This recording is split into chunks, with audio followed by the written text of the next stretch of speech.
নমস্কার, মিষ্টি ভিলেজ ব্লগে আপনাদের সবাইকে জানাই অনেক অনেক স্বাগত। তো আজকে আমি এমন একটা রেসিপি আপনাদের সঙ্গে শেয়ার করব যেটা সাধারণত আমরা ফেলে দিয়ে থাকি। এই ফেলে দেওয়া জিনিসগুলি দিয়ে আমরা কিভাবে একটা রেসিপি তৈরি করে নিতে পারি সেটাই আপনাদের সঙ্গে আজকে শেয়ার করে দেখাবো। তো আজকে রেসিপির জন্য আপনারা দেখতেই পাচ্ছেন আমি এখানে 3টে শসা নিয়ে নিয়েছি। তো এখানে প্রথমে আমি শসাগুলিকে জল দিয়ে ভালোভাবে পরিষ্কার করে নেব। ভালোভাবে পরিষ্কার করা হয়ে গেলে এবার আমি শসাগুলি থেকে শসার যে খোসাটা থাকে সেই খোসাটা নিয়ে নেব। এই শসার খোসাটা দিয়েই আজকে আপনাদের রেসিপি বানিয়ে দেখাবো। তো এখানে আপনারা দেখতেই পাচ্ছেন শসার যে খোসাটা ছিল সেই খোসাটাকে আমরা ছাড়িয়ে নেওয়ার পর এইভাবে চিকন চিকন এবং পাতলা করে কেটে নিয়েছি। এই রেসিপি তৈরি করার জন্য আমাদের শসার খোসাটাকে চিকন এবং পাতলা করে কেটে নিতে হবে। কেটে নেওয়ার পর এগুলিকে আবার ভালোভাবে ধুয়ে নিয়েছি। আজকের রেসিপির জন্য আমি এখানে পরিমাণ মতো পেঁয়াজ কুচি নিয়ে নিয়েছি এবং পরিমাণ মতো লঙ্কা কুচি নিয়ে নিয়েছি। এবার আমি শসার যে খোসাগুলি কুচি করে নিয়েছিলাম সেগুলির মধ্যে দিয়ে দেব পরিমাণ মতো নুন এবং পরিমাণ মতো হলুদ গুঁড়ো এবং পরিমাণ মতো জিরে ধনে গুঁড়ো। আমি এখানে কাঁচা লঙ্কা কুচি নিয়েছিলাম, তাই আমি শুকনো লঙ্কা গুঁড়ো দেব না। এরপর দিয়ে দেব কালো জিরে, দিয়ে দেব পরিমাণ মতো বেসন। এই রেসিপিটা আজকে তৈরি করার জন্য আমাদের যা যা উপকরণ প্রয়োজন ছিল তা আমরা সব কিছু এখানে দিয়ে দিয়েছি।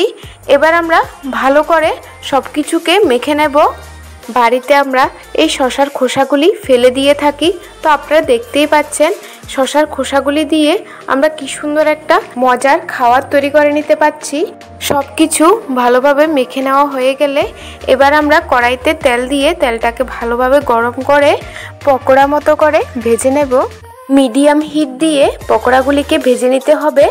শসার খোসা দিয়ে তৈরি এই পকোড়ার রেসিপিটা আপনারা বাড়িতে তৈরি করে নিতে পারেন। খুব অল্প সময়ে এই পকোড়া আমাদের রেডি হয়ে যায়। তো আপনারা দেখতেই পাচ্ছেন ফেলে দেওয়া জিনিস দিয়ে আমি কি সুন্দর একটা রেসিপি তৈরি করে নিলাম। হিটটা আমরা মিডিয়ামে রেখে পকোড়াগুলিকে হালকা লাল করে ভেজে নেব।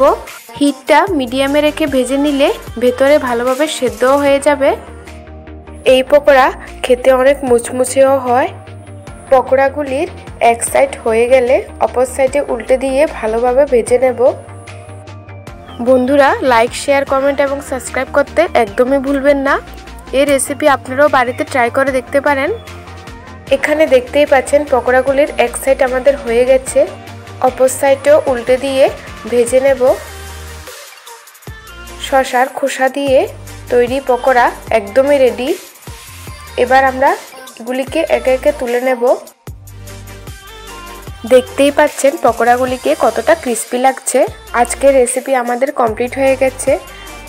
শসার খোসা দিয়ে তৈরি এই পকোড়া আপনারাও বাড়িতে ট্রাই করে দেখবেন।